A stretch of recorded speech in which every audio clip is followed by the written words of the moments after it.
Hello បងប្អូនញ៉ាំសេរីអត់នេះផ្លែសេរីធម្មជាតិ 100% អត់មានជាតិគីមីទេច្រើនមែនតើហល់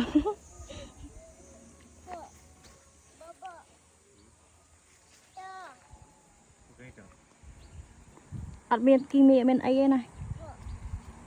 ដាំចោលវាប៉ុន្តែផ្លែវាអត់សូវធំទេផ្លែទូចទូចប៉ុន្តែរសជាតិឆ្ងាញ់ផ្អែម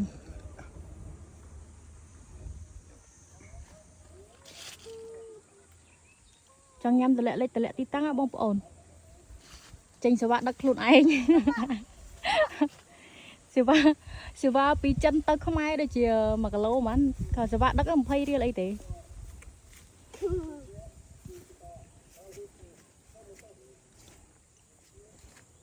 អូជួយណាស់លេអាយនោះមកជ្រុះវាផ្លែច្រើនពេកជ្រុះតាមដីមកនេះក៏ផ្លែនេះអីផ្លែខ្លាចតែចាញ់គេបដ ாய் ណាអាយនេះមកពូនេះធ្វើអីពូ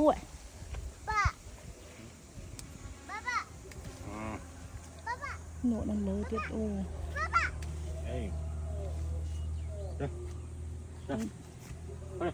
要回去了是吧？你还没看完吗？等一下，都不好吃，不怎么好吃，还没熟。还可以吃啊。可以吃，可以吃。它这个本来就是这样的。不是，它熟了，它皮会硬的。它里面很甜，现在不怎么甜，一点点甜。我感觉好吃。等一下。够不够？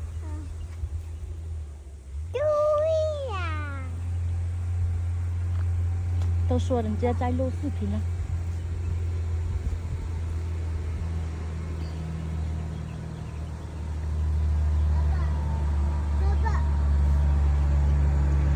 មើលក្រៅឃើញពេញភ្នែកអូយច្រើនណាស់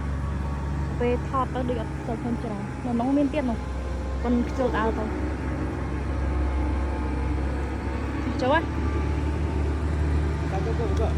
够了哎，够了对够吧？够了这样មួយនេះយកមិនគេ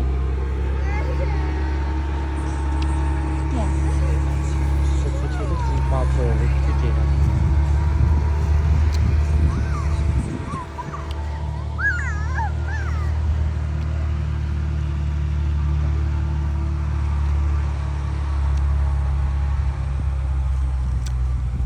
哎，那里有个大的。不用了够了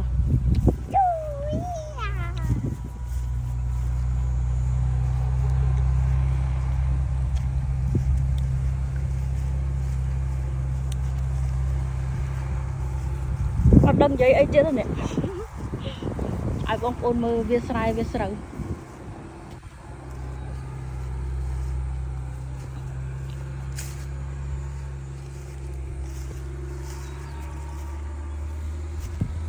ផ្ទះអ្នក